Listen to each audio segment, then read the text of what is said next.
Bom dia, irmãos. Tá alto? Para mim só tá bom o som aí?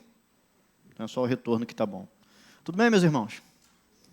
Bom, a gente vai dar sequência à nossa série de mensagens no livro de Neemias.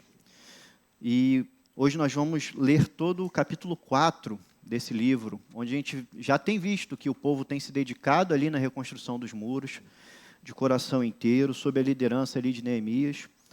Mas a gente começa a perceber no capítulo 4, começa a despontar algo que o livro já até tinha mostrado anteriormente, mas começa a entrar em ação forças opositoras contra aquele projeto. Como a gente tem percebido, a Bíblia inteira ela conta uma história só, que é a história da redenção da raça humana através do sacrifício do Senhor Jesus Cristo. O livro de Neemias não é diferente. É um livro que vai contar a história de uma reconstrução. Vai mostrar coisas que estavam fora do lugar, que foram tiradas do seu lugar pelo pecado, sendo levadas de volta ao seu lugar. A cidade de Jerusalém era uma cidade especial, obrigado, ali no contexto do povo de Judá, porque havia uma promessa, havia uma profecia que da cidade de Jerusalém viria um rei da linhagem de Davi. Viria um grande rei que traria todo o povo, subjugaria todos sob a mão dele, que reinaria sobre todo mundo. E a gente sabe que esse rei, ele veio. Quando Neemias se propõe a voltar a Jerusalém, a reconstruir Jerusalém, a se dedicar desse projeto, ele estava sendo usado por Deus para colocar no lugar aquilo que a profecia dizia. Jerusalém precisava estar no lugar. Mas haviam alguns que não queriam que isso acontecesse, haviam alguns que se opunham a isso. E hoje a gente vai ver um pouco quem eram essas pessoas que se opunham à vontade de Deus, à obra que Deus tinha chamado Neemias para fazer. E como a gente disse que a Bíblia conta uma história só, a gente vai pensar um pouquinho. Como é que é essa oposição para a gente hoje?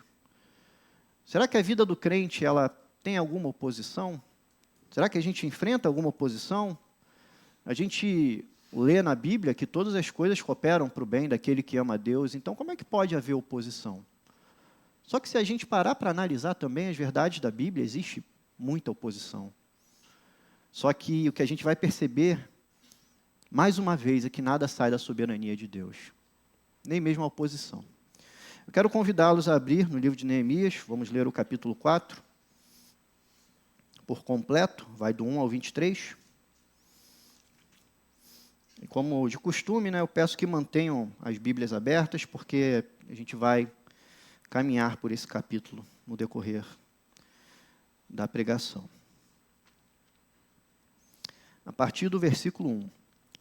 Quando Sanbalate soube que estávamos reconstruindo o muro, ficou furioso, ridicularizou os judeus e, na presença de seus compatriotas e dos poderosos de Samaria, disse: o que aqueles frágeis judeus estão fazendo? Será que vão restaurar o seu muro? Irão oferecer sacrifícios? Irão terminar a obra num só dia?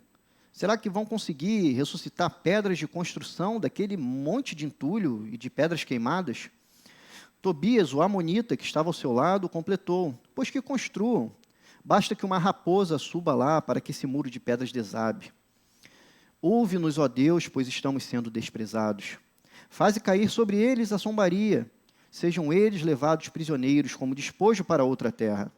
Não perdoes os seus pecados, nem apagues as suas maldades, pois provocaram a tua ira diante dos construtores. Nesse meio tempo, fomos reconstruindo o muro, até que em toda a sua extensão, chegamos à metade da sua altura, pois o povo estava totalmente dedicado ao trabalho. Quando, porém, Sanbalate, Tobias, os árabes, os amonitas e os homens de Asdod souberam que os reparos nos muros de Jerusalém tinham avançado e que as brechas estavam sendo fechadas, ficaram furiosos. Todos juntos planejaram atacar Jerusalém e causar confusão. Mas nós oramos ao nosso Deus. Colocamos guardas de dia e de noite para proteger-nos deles. Enquanto isso, o povo de Judá começou a dizer: os trabalhadores já não têm mais forças e ainda há muito entulho. Por nós mesmos não conseguiremos reconstruir o muro. E os nossos inimigos diziam: antes que descubram qualquer coisa ou nos vejam, estaremos bem ali no meio deles. Vamos matá-los e acabar com o trabalho deles. Os judeus que moravam perto deles 10 vezes nos preveniram. Para onde quer que vocês se virarem, saibam que seremos atacados de todos os lados.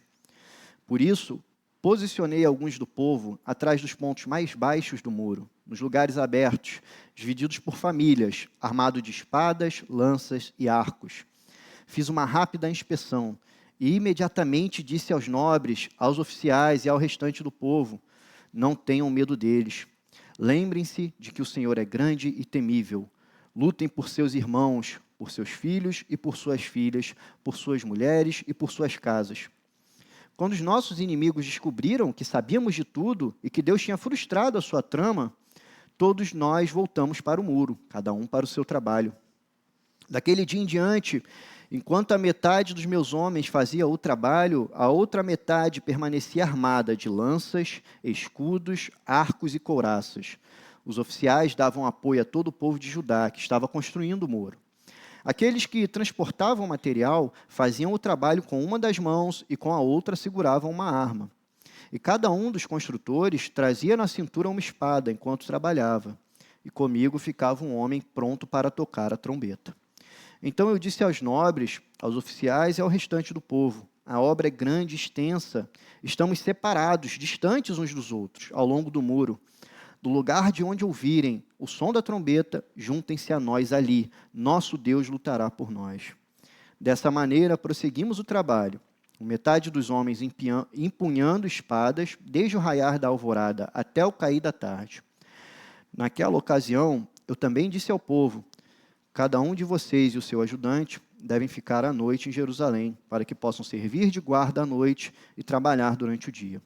Eu, os meus irmãos, os meus homens de confiança e os guardas que estavam comigo, nem tirávamos a roupa, e cada um permanecia de arma na mão. Oremos. Senhor, te louvamos, Pai, pela palavra lida, por ter deixado, Pai, essa palavra perfeita para nos orientar, para nos iluminar. Pedimos que hoje o Senhor faça a aplicação do texto às nossas vidas, Pai, que o Senhor possa estar nos edificando, Pai, através desse texto. Pedimos assim em nome de Jesus. Amém.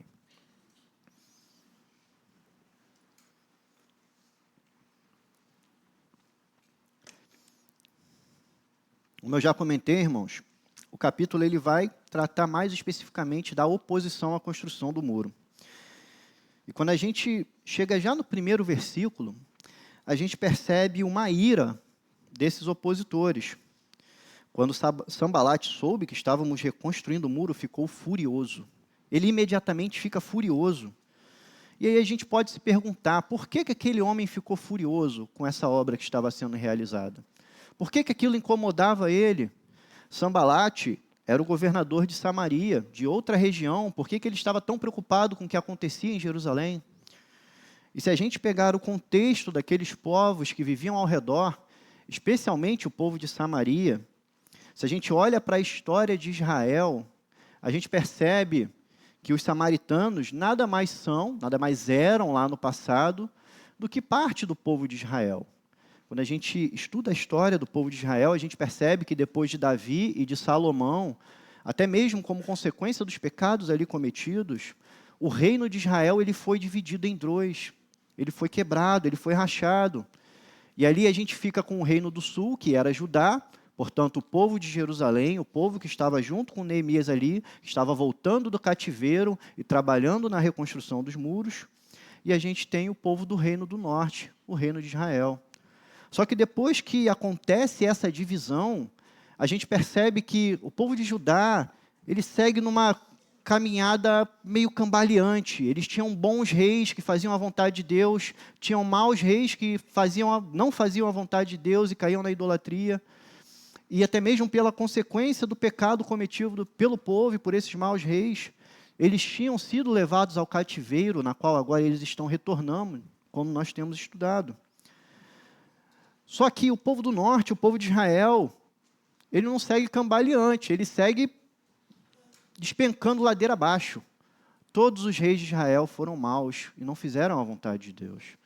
Isso não é à toa. Quando o reino se divide, o povo de Israel, o reino do norte, ele nega aquilo que era a linhagem estabelecida por Deus, a linhagem de Davi, que deveria sempre reinar, o trono deveria sempre estar sobre Judá, até porque no futuro havia a promessa daquele rei perfeito, daquele novo Davi que viria, do renovo que eles esperavam.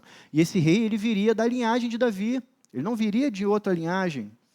Mas quando ocorre a separação dos reinos, o que o reino de Israel, o que o reino do norte fala é: a gente não quer fazer parte dessa linhagem, a gente quer escolher alguém nosso, a gente quer fazer do nosso jeito, a gente não quer se submeter sob a vontade de Deus, sobre aquilo que Ele colocou como objetivo, sobre aquilo que Ele colocou como realidade.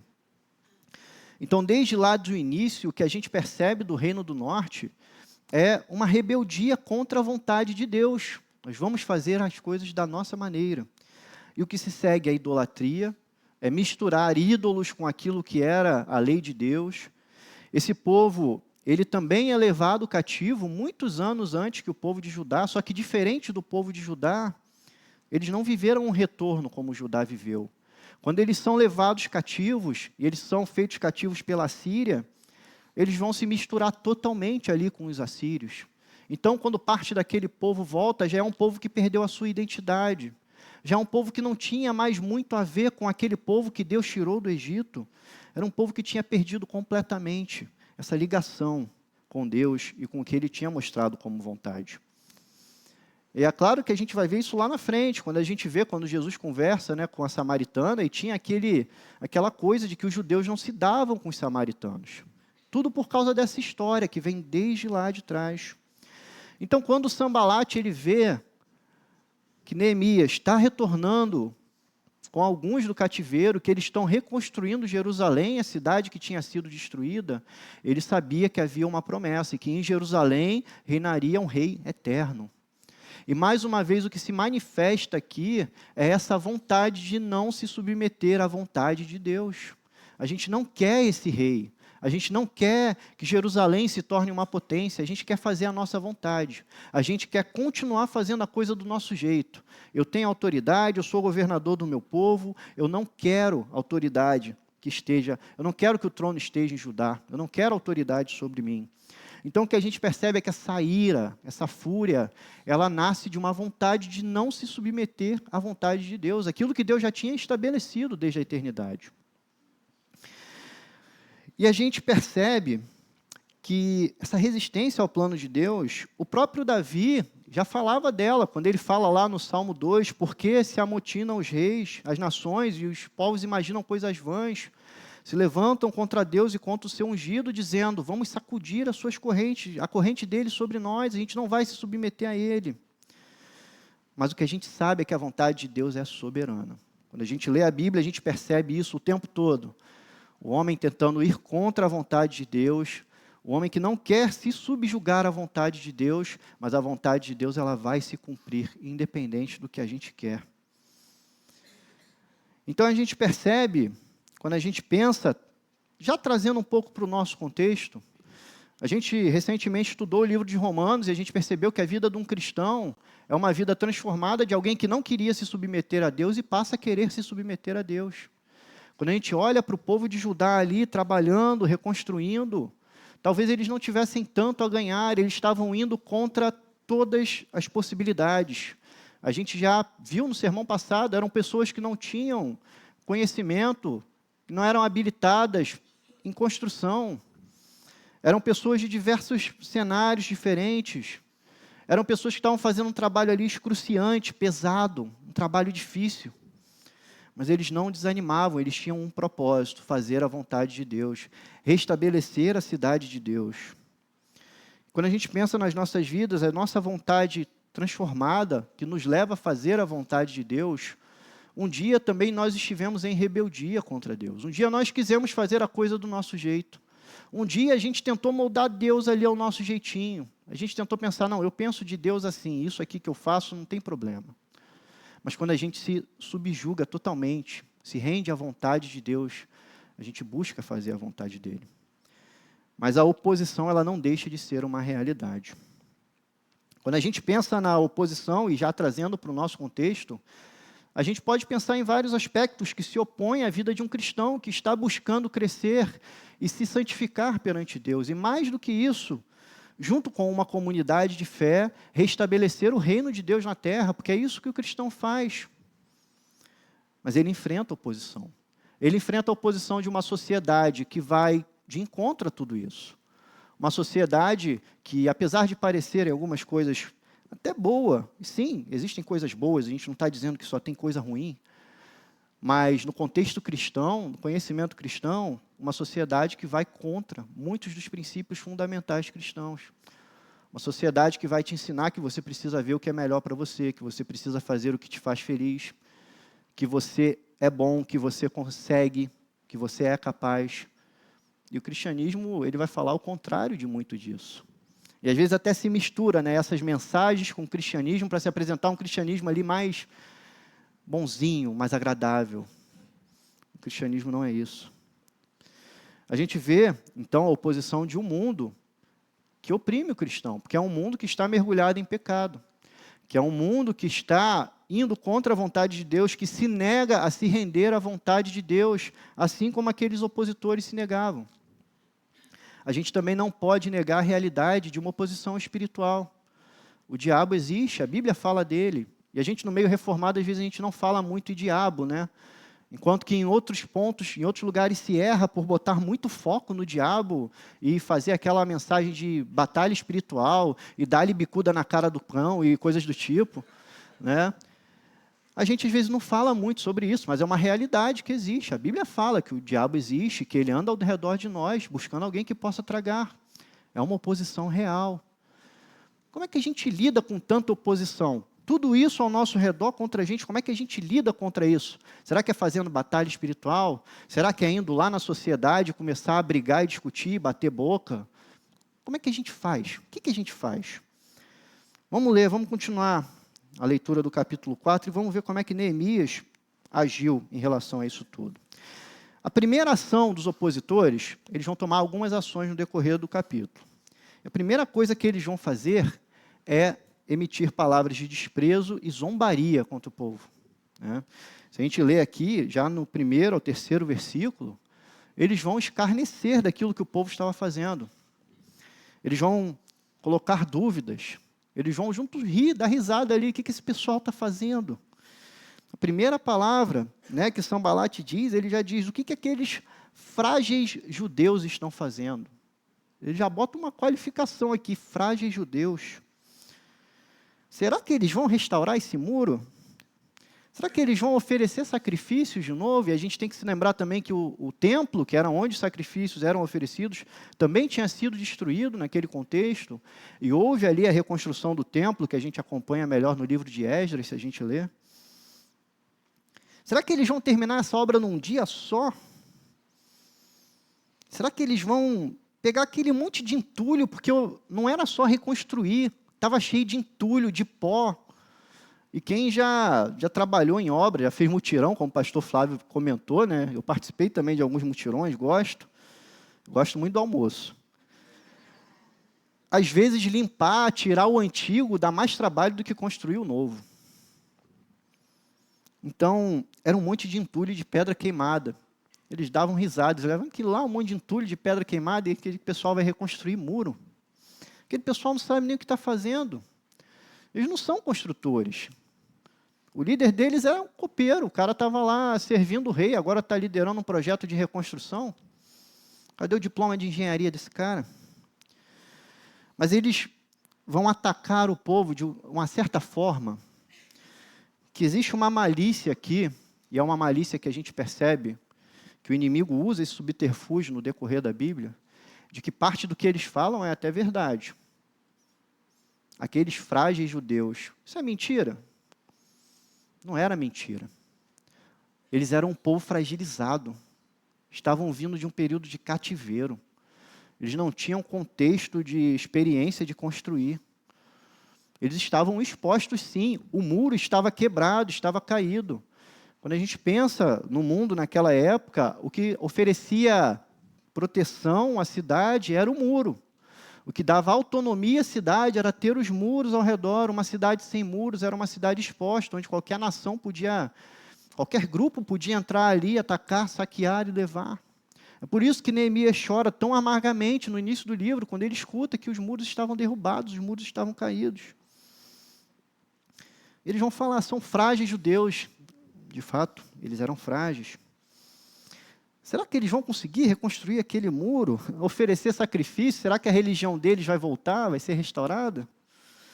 Eles vão terminar essa obra num dia só? E aí a gente percebe a questão da meia-verdade. A gente sabe disso.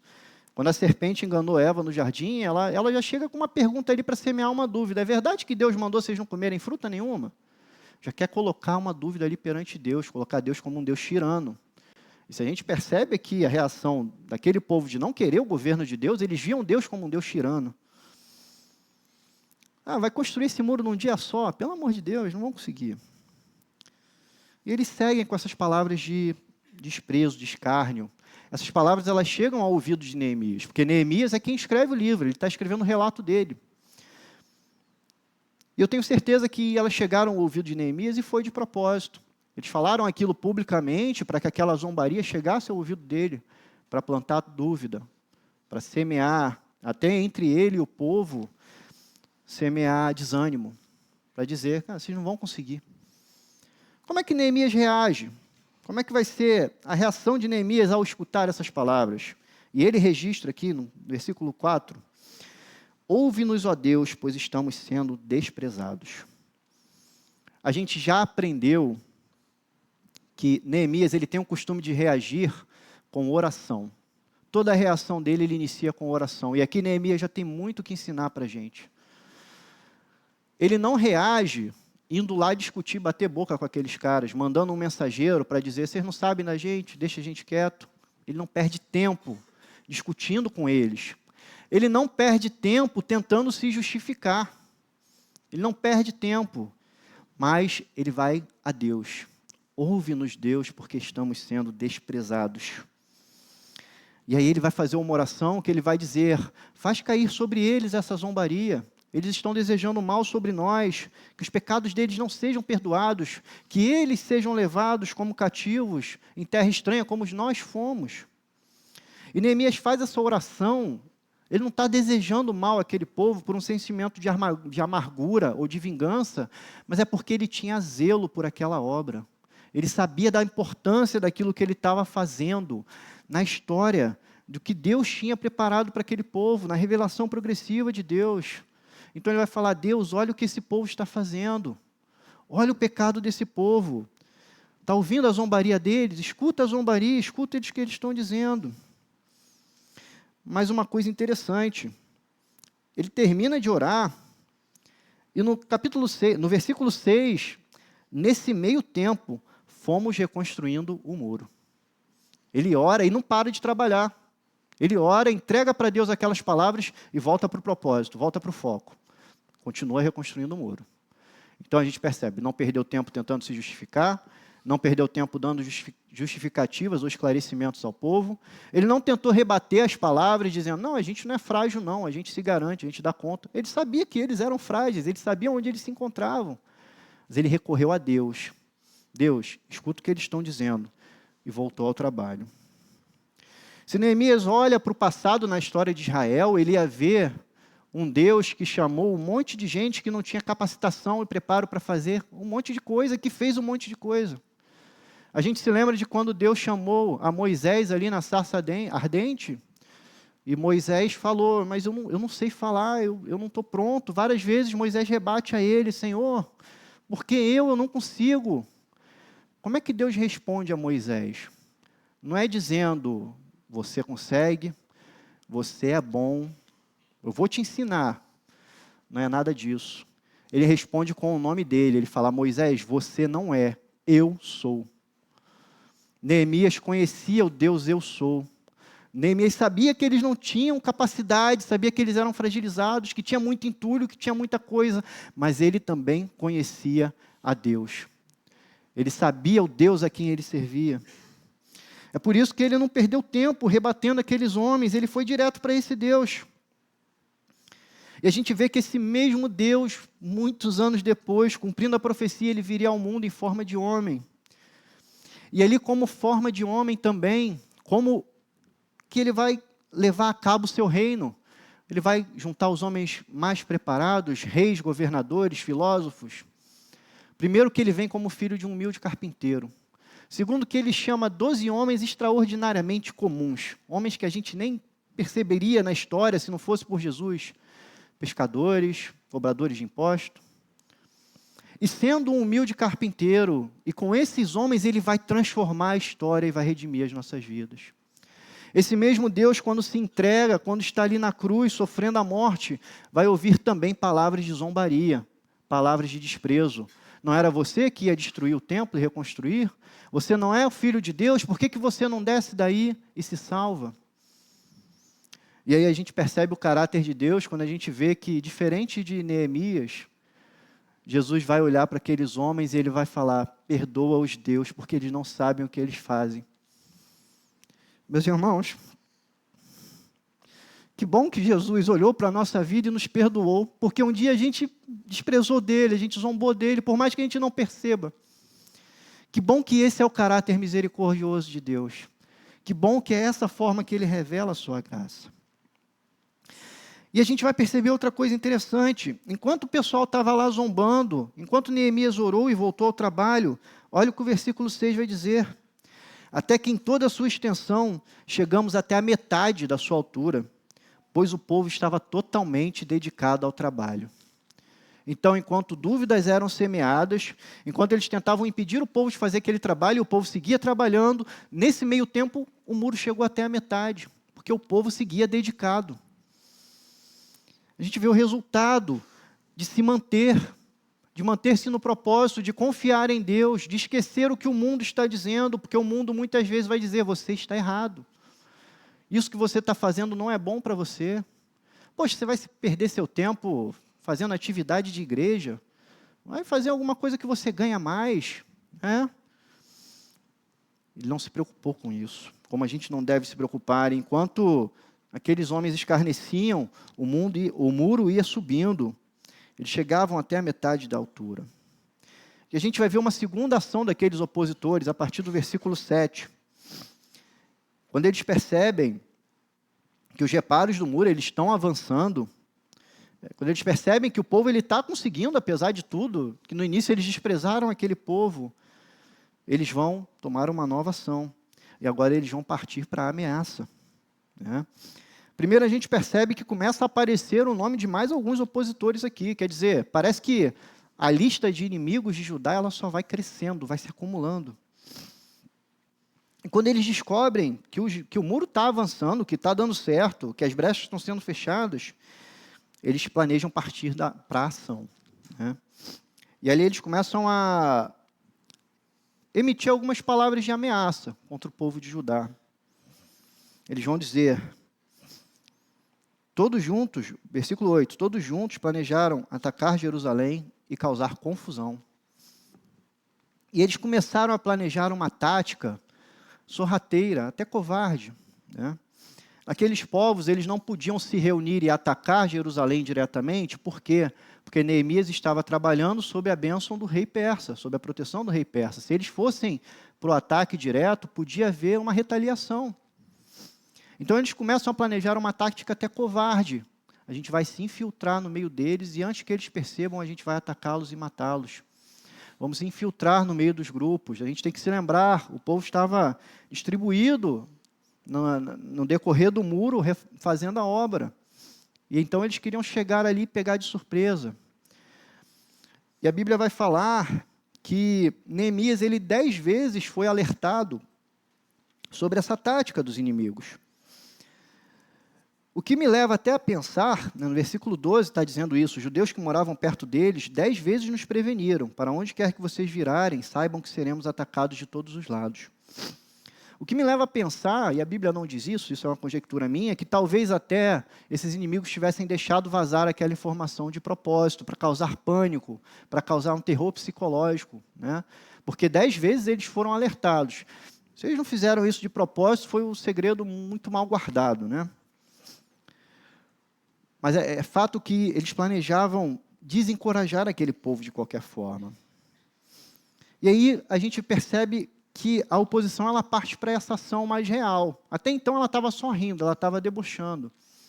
Quando a obra começa a seguir em frente, quando o muro começa a subir, a gente precisa fazer mais alguma coisa, a gente precisa partir para a ação, partir para a agressão. E eles planejam essa tática sorrateira e covarde contra o povo de Judá. E mais uma vez a gente percebe Neemias recebendo essa notícia. Imagina a situação de Neemias, ele lidando ali já com todos os desafios daquela reconstrução. E eu imagino, naquela época, os desafios logísticos que ele tinha, não era só reconstruir, tinha que alimentar o povo, tinha que tratar das questões de governo, tudo isso, ele lidando com aquilo tudo, e escutando aquelas ameaças que vinham de fora. E com isso tudo acontecendo no meio tempo, junto, no versículo 10, a gente começa a perceber que internamente também algumas questões começam a aparecer. Versículo 10, enquanto isso, o povo de Judá começou a dizer, os trabalhadores já não têm mais forças, e ainda há muito entulho. Por nós mesmos, nós não conseguiremos reconstruir esse muro. Então, a gente se coloca no lugar de Neemias, ameaça vindo de fora, na parte de dentro ainda muito trabalho a fazer, e os trabalhadores realmente ali ficando sem força e percebendo quanto trabalho ainda havia pela frente. O desespero começa a tomar conta, a preocupação. A gente não vai conseguir, por nós mesmos a gente não vai conseguir. Como que Neemias poderia lidar com essa situação? Como que ele lida com a questão externa, com a questão interna ao mesmo tempo? E a Bíblia vai relatar a reação dele. No versículo 11 e 18, o livro ele vai listar algumas ações que Neemias toma para tratar daquela situação. E, sem surpreender ninguém, ele começa orando. Novamente, ele vai a Deus em oração. Né? E a gente percebe, a Bíblia nos ensina como é importante a oração. Aqui no versículo 9, mas nós oramos ao nosso Deus, é a primeira ação que ele toma, e colocamos guardas de dia e de noite para nos proteger deles. A primeira ação que Neemias toma, mais uma vez, é orar a Deus. O que mostra o caráter de um homem que confia em Deus, sabe quem ele serve, sabe para quem ele está trabalhando. Lá no primeiro capítulo, a gente já viu isso, quando Neemias recebe a notícia triste de Jerusalém, a primeira coisa que ele faz aí, a Deus em oração, ele não mudou a atitude dele, ele ora a Deus. Mas depois de orar, ele parte para a ação. Ele vai tomar algumas ações. E aqui seria perfeitamente compreensível também se a gente olhasse para Neemias e se ele decidisse parar a obra. Não, vamos se reestruturar, vamos voltar lá no rei da Pérsia, pedir apoio, vamos dar uma descansada, vamos voltar depois. A gente dá uma segurada e volta quando estiver mais tranquilo. Mas essa não é a ação de Neemias, ele estava focado num propósito que ele tinha. Então ele vai orar e vai partir imediatamente para a ação. Ele vai colocar pessoas sob vigia de dia e de noite, a todo tempo. Ele vai dividir o povo em famílias, nos pontos onde trabalhavam. E a partir daquele momento, o povo ele vai trabalhar armado. Ele vai trabalhar pronto a reagir a qualquer momento a um ataque. E a questão de dividir as pessoas em famílias tem uma importância estratégica e uma sabedoria da parte de Neemias. Primeiro, porque as pessoas estavam trabalhando ao redor de pessoas que eles conheciam. Então, se alguém que não fosse do meio deles tentasse se infiltrar ali, eles iam perceber que era alguém de fora. Então, ia dificultar essa tática da infiltração sorrateira. Uma outra questão é que ele sabia que aqueles homens eles iam lutar de forma mais ferrenha por suas famílias, porque as suas famílias estavam ao redor deles, precisavam ser defendidas. Então, Neemias vai separar o povo e agrupá-los em famílias nos seus locais de trabalho. No capítulo anterior, a gente vê até que foram listadas aqui as famílias, né, quem construiu, quem trabalhou em cada seção do muro. E aquele povo vai passar a trabalhar armado. Aí a gente para pensar, uma obra que eles já estavam sem forças, já estava cansativo, já eram poucos os trabalhadores. Agora, além disso tudo, alguns têm que se dedicar à vigia, ficar de guarda. Outros têm que trabalhar, como o texto nos diz, com uma espada na mão, armados, prontos, atentos a todo momento. A obra, com certeza, se tornou mais cansativa. E Neemias sabia que ele precisava motivar aquele povo. Ele sabia que ele precisava incentivar o povo, porque é o que a gente viu no versículo 10, eles começaram a se sentir sem forças. A gente não vai conseguir. Eu quero ler junto com vocês o discurso de Neemias ao povo. No versículo 14, ele vai fazer um discurso muito breve, mas muito poderoso, para incentivar e para motivar aquele povo. Versículo 14. Fiz uma rápida inspeção e imediatamente eu disse aos nobres, aos oficiais e ao restante do povo: não tenham medo deles. Lembrem-se de que o Senhor é grande e temível. Lutem por seus irmãos, por seus filhos, por suas filhas, por suas mulheres e por suas casas. 3 frases. Um discurso em 3 frases, né? A gente vê nos filmes, antes das grandes batalhas, sempre tem aquela cena que o general, o rei, vai fazer aquele grande discurso para incentivar o pessoal à luta. E Neemias, ele faz um discurso de 3 frases. Acho que foi o bastante. Mas quão poderoso era esse discurso? Ele já abre o discurso dizendo: não tenham medo deles. A gente percebe que o inimigo ele queria plantar medo no coração de Judá.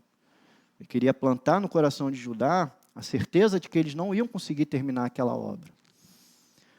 Mas ele já abre dizendo: não tenham medo deles. E aí ele segue dizendo por que eles não deveriam ter medo deles. Porque tem que se dar uma justificativa. Não é porque vocês são mais fortes, porque vocês, se eles atacarem, vão conseguir subjugá-los e derrotá-los. Não é porque a gente é mais capacitado, não é porque o povo judeu é um povo superior, é um povo que pode mais.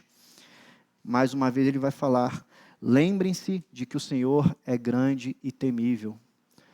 A gente se lembra de novo de Moisés lá na sarça. Não é quem você é o Deus eu sou. Se eles planejam atacar a gente, eles vão precisar lidar com Deus. Eu sou, o Senhor é grande e temível. E já livrou a Judá durante vários momentos na sua história. E a gente está fazendo a vontade dEle. A gente está agindo conforme o propósito dEle. Lembrem-se de quem Deus é. A gente sabe, meus irmãos, que nós somos salvos pela fé. E nós somos sustentados na caminhada pela fé. Porque em vários momentos da nossa vida cristã, se a gente olhar ao redor, realmente, quando a gente para pensar na nossa vida, o quanto a gente ainda precisa mudar, quanto a gente ainda precisa ser transformado, pode parecer, por vezes, a gente passa por momentos de desânimo. A gente passa por momentos ali que a gente pensa: eu acho que não dá para mim essa coisa de ser cristão. Mas a gente precisa se lembrar de quem Deus é. É pela fé também que nós somos salvos e é pela fé que nós somos sustentados em Deus. É Deus que faz essa obra em nós. Essa obra não é uma obra de um só dia, como os inimigos disseram ali no início. É uma obra que persiste até que Ele venha e nos transforme e nos dê corpos perfeitos. Mas a gente precisa persistir. A gente precisa persistir não porque a gente tem alguma qualidade, mas porque a gente confia nele. E ele vai em frente. Lutem por seus irmãos, filhos e filhas, por suas mulheres e por suas casas. Ele traz a memória de que o que a gente faz, a gente não faz só por nós mesmos. A caminhada cristã não é uma caminhada de desenvolvimento pessoal, singular. Não é eu tentando me tornar uma pessoa melhor simplesmente a cada dia. A caminhada cristã é uma comunidade. É uma nação de pessoas imperfeitas, de pessoas necessitadas, de pecadores que Deus chamou e converteu para si e que juntos caminham e juntos buscam alcançar aquilo que Deus tem para eles. Lutem uns pelos outros. O recado é muito claro. E também traz a importância da família. E aqui eu quero me direcionar diretamente aos homens, aos pais de família. Vocês têm uma responsabilidade extra. Vocês lutam, vocês buscam, e não é só por vocês, é pela família de vocês. Como anda a caminhada da família de vocês? O primeiro ministério é o ministério da família.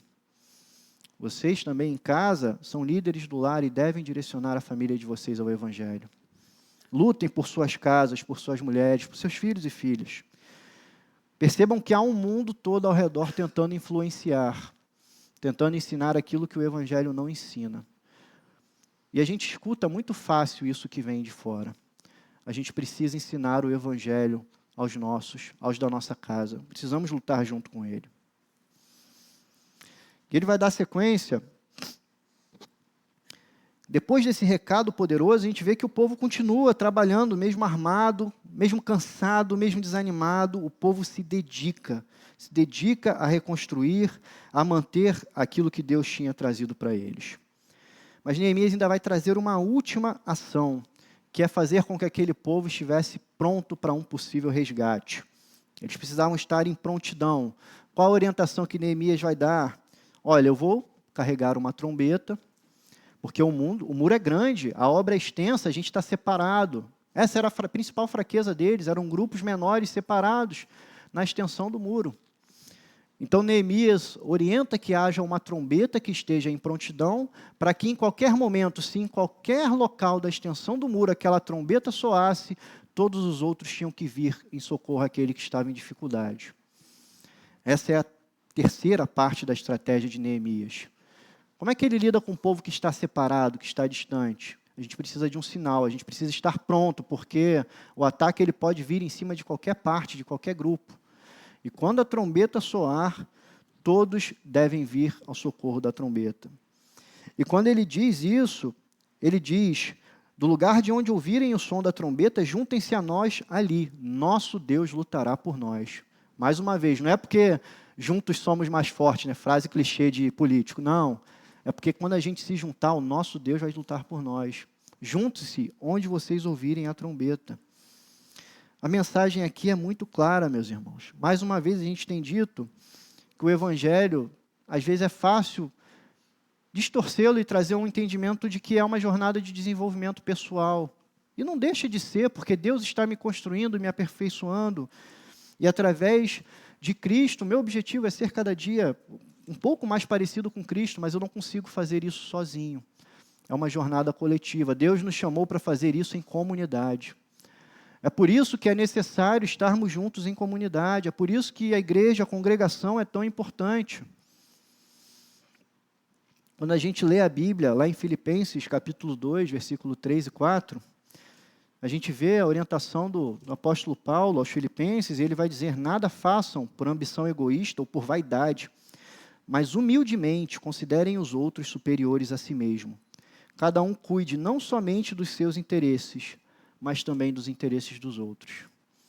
Isso é poderoso e é importante a gente reforçar nos nossos dias, porque é comum ver o Evangelho talvez transformado nessa parte dessa questão de desenvolvimento pessoal, né?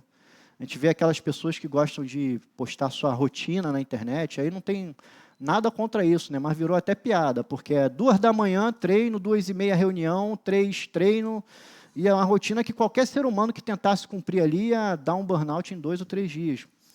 Mas a gente sempre vê, né? Minha rotina de desenvolvimento pessoal. Acordo, faço um devocional, leio a Bíblia, estudo. Não tem nada errado com isso, é bom, a gente precisa ter um devocional diário. Mas ele não pode ser só mais uma partezinha da rotina. A nossa vida, ela não pode ter ali as suas prioridades todas no mesmo nível. Eu vou estudar, vou ter uma boa vida profissional e vou ter um tempinho com Deus aqui. Não. Essa tem que ser a parte mais importante, tem que ser a prioridade. E não pela gente, mas como eu já disse, é uma obra conjunta, é uma obra coletiva. Quando a gente olha para o povo de Judá, a gente não vê um sentimento ali de um grupo querendo falar: eu vou construir melhor do que você. Vocês estão fazendo errado, hein? Não é assim que se constrói, não. Meu muro vai ficar mais bonito. Eu vou botar meu nome nesse muro aqui, vai ficar. E às vezes, quando a gente olha para o mundo evangélico hoje, às vezes a gente tem um pouco disso. A gente olha para outras igrejas e fala assim: poxa, mas eles não são igual a gente. Eles têm uma pegada mais, uma outra chamada teológica. Aqueles ali eu não gosto. Aqueles ali também não sabem nada do que estão fazendo. A gente não pode se isolar na nossa comunidade. A obra é grande e extensa.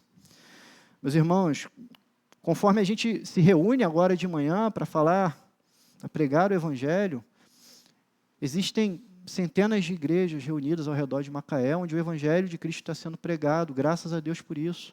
A gente precisa se lembrar de orar pelas outras comunidades. A gente precisa se lembrar de que essa obra é mundial. Em outros países do mundo existem pessoas pregando esse mesmo Evangelho, graças a Deus por isso. A gente não fica enciumado e fala: não, a gente faz melhor. Não. Graças a Deus que esse Evangelho seja pregado, seja difundido. Que a gente viva na nossa vida uns pelos outros, que a gente se lembre de cuidar não só do nosso interesse, mas de considerar o interesse dos outros. Que a gente esteja pronto para socorrer no momento de dificuldade. A gente também vai viver momentos de dificuldade, de dúvidas, de desânimo. E quão bom é contar com o irmão para estar junto com a gente ali naquele momento, orando com a gente, conversando com a gente, trabalhando na nossa reconstrução um pouquinho também. Essa é a obra que Deus nos chama a falar. E a Bíblia vai dizer que quando os opositores eles ficam sabendo disso, o plano deles é frustrado. Porque aquele povo está preparado. Não dá para a gente pegar eles mais de surpresa. Não dá mais para a gente cumprir o nosso objetivo. Então, dessa forma, Neemias, naquele momento, frustrou o plano da oposição. Deus, através de Neemias, frustrou o plano da oposição. A obra seguiu em frente. Com tudo que estava acontecendo, problema interno, ameaça, a obra continuou. A obra ela não foi parada. E eles estavam em prontidão e seguiam em prontidão. E aí a gente para trazer uma última reflexão. Como que a gente resiste à oposição? O que a gente aprendeu aqui com Neemias e com o povo de Judá? A gente já percebeu que a vida cristã ela tem muitos fatores que vão se opor. A gente vive uma vida onde a gente quer se tornar mais parecido com Cristo, onde a gente quer restaurar o reino de Cristo na terra, mostrar a bondade de Cristo. E muitas coisas vão se opor a nós. Como que a gente resiste à oposição? O que a gente deve fazer? Eu quero convidá-los a ler um outro trecho lá na epístola do apóstolo Pedro, 1 Pedro 5, de 6 a 11, onde ele vai trazer alguns conselhos, algumas orientações.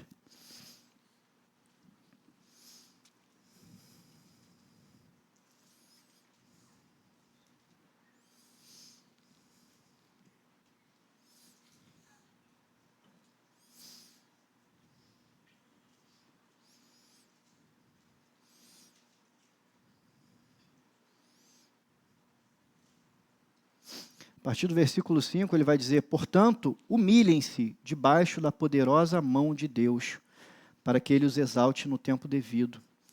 Lancem sobre ele toda a sua ansiedade, porque ele tem cuidado de vocês. Sejam sóbrios e vigiem. O diabo, o inimigo de vocês, anda ao redor como leão, rugindo e procurando a quem possa devorar. Resistam-lhe, permanecendo firmes na fé, sabendo que os irmãos que você tem em todo o mundo estão passando pelos mesmos sofrimentos. O Deus de toda graça, que os chamou para a sua glória eterna em Cristo Jesus, depois de terem sofrido durante pouco tempo, os restaurará, os confirmará, lhes dará forças e os porá sobre firmes alicerces. A ele seja o poder para todo sempre. Amém. Glória a Jesus. Quero já estar chamando a banda à frente, a gente já está se aproximando à conclusão. E quando a gente olha aqui os conselhos do apóstolo Pedro, é fácil lembrar um pouco da atitude que o povo de Judá teve também ao lidar com toda aquela oposição. Ele vai começar orientando a que a gente se humilhe debaixo da poderosa mão de Deus. Meus irmãos, se humilhar debaixo da mão de Deus não é vergonha. É quando a gente fala da palavra humilhação, tem um contexto muito negativo. Quem quer ser humilhado? Ninguém quer. Mas se humilhar perante Deus é natural.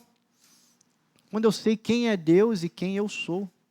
Pelo contrário, é vergonhoso eu querer mostrar alguma coisa e ser alguma coisa perante Deus. E se humilhar embaixo da mão de Deus, da poderosa mão de Deus, é descansar nele. É entender o que o povo de Judá entendia. De fato, eles não tinham forças ou capacidade para concluir aquela obra. Eles confiavam no Deus eu sou. E ele vai dizer mais, para que ele os exalte no tempo devido. Nós seremos exaltados sim, mas não é uma exaltação de que a gente vai ser melhor do que alguém, ou que a gente vai superar alguém. Nós vamos ser exaltados quando nós formos transformados para estar com Cristo. Quando tivermos um corpo perfeito e vivemos perante a presença dele, sem o pecado, sem a aflição do pecado, sem a oposição do pecado. Sejam sóbrios e vigiem. E aqui ele vai falar do diabo. A gente falou um pouco do início, né? Como é que a gente lida com essa oposição do diabo? Será que a gente tem que correr atrás dele para bater nele, para fazer guerra espiritual? A gente precisa ser sóbrio e vigiar. É o que Neemias fez, é continuar trabalhando na reconstrução. É continuar trabalhando no nosso processo de santificação. É deixar o Espírito Santo nos transformar. É não se desviar daquilo que ele nos chamou para fazer. Ser sóbrio é estar atento. A gente se esquece do Evangelho a todo tempo, então a gente precisa se lembrar no nosso dia a dia, na nossa semana, a gente precisa lembrar do que Deus fez por nós, a gente precisa lembrar a nós mesmos qual é o objetivo da nossa vida, para que a gente vive, porque a gente esquece. as distrações são muitas, as atribuições são muitas, as responsabilidades são muitas. Sejam sóbrios e vigiem. Lembrem-se de Cristo. Lembrem-se do contexto em que a gente vive. E como é que a gente resiste o diabo? Ele vai dizer, resistam-lhe, permanecendo firmes na fé. Sabendo que a gente permanece firme na fé, não é ir bater boca. Quando Neemias recebeu as palavras de zombaria ali, ele não foi atrás bater boca, ele permaneceu na missão, ele continuou construindo o muro. A gente resiste ao diabo permanecendo firme na nossa fé. Porque o diabo também está sob o controle da poderosa mão de Deus, ele não pode ir contra a soberania de Deus. E ele vai falar uma coisa interessante aqui, sabendo que os irmãos que vocês têm em todo o mundo estão passando pelos mesmos sofrimentos. Lembra que a gente falou que a obra é grande e extensa? A gente faz parte de um esforço mundial, a gente faz parte de uma nação que excede muito ali a placa da CBM ou a nomenclatura batista. E existem irmãos em todo mundo passando pelos mesmos sofrimentos, enfrentando a mesma oposição que a gente enfrenta. E a gente tem que se lembrar disso porque isso nos encoraja a orar por eles, a suportá-los, quando necessário, suportar financeiramente os missionários que levam a palavra de Deus onde tem que ir, os plantadores de igreja. E ele fecha com uma promessa. O Deus de toda graça, que o chamou para a sua glória interna em Cristo Jesus, depois de terem sofrido durante pouco tempo, os restaurará, os confirmará, lhes dará forças e os porá sobre firmes alicerces. A gente sabe que a obra de Jerusalém, a obra de Neemias, ela foi concluída, porque havia uma promessa de Deus. A gente sabe que a obra que Deus faz em nossas vidas, e essa obra de reconstrução que a gente participa, ela vai ser concluída. Porque é Deus quem direciona esses esforços, é Deus que garante, é Deus que nos leva a isso. E ele vai terminar com uma bela frase de louvor. A Ele seja o poder para todo sempre. Amém. Nos lembrando que tudo que a gente faz por louvor e glória de Deus. A gente resiste à oposição. A gente sofre sim, a gente vai sofrer no mundo. Essa é uma verdade para o cristão. O mundo muitas vezes ele ataca intrinsecamente tudo aquilo que você acredita. Você vai ser zombado, pessoas vão rir de você por ser cristão. Pessoas vão te menosprezar. O mundo vai tentar te dizer que tudo que você acredita é bobagem, é perda de tempo. A gente vai viver essa oposição. Mas a gente não dá ouvido, porque a gente está muito ocupado. A gente está ocupado fazendo essa obra. Está ocupado fazendo a vontade de Deus. Por que a gente faz isso tudo? Para o louvor e honra do nome de Jesus, para o louvor a Deus. Ele nos criou para a sua glória. O nosso objetivo de vida é glorificar o nome de Deus. A gente glorifica o nome dele, mantendo-nos firmes, seguindo na nossa caminhada de fé, fazendo a vontade dele, nos subjugando à vontade dele, ao contrário daqueles que tentam subverter e de toda forma se opor àquilo que é a vontade de Deus. Porque a gente sabe que a vontade de Deus é boa, santa e justa.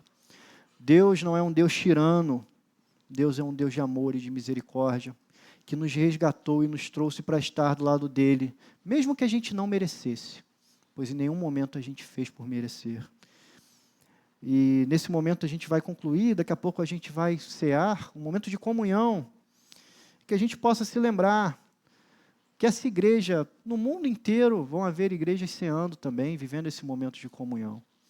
Que no nosso dia a dia a gente possa lembrar que a gente não está sozinho, em nenhum momento. Existe uma comunidade local, mas existe uma igreja ao redor do mundo todo, que está vivendo a mesma coisa que a gente, está glorificando o nome de Deus.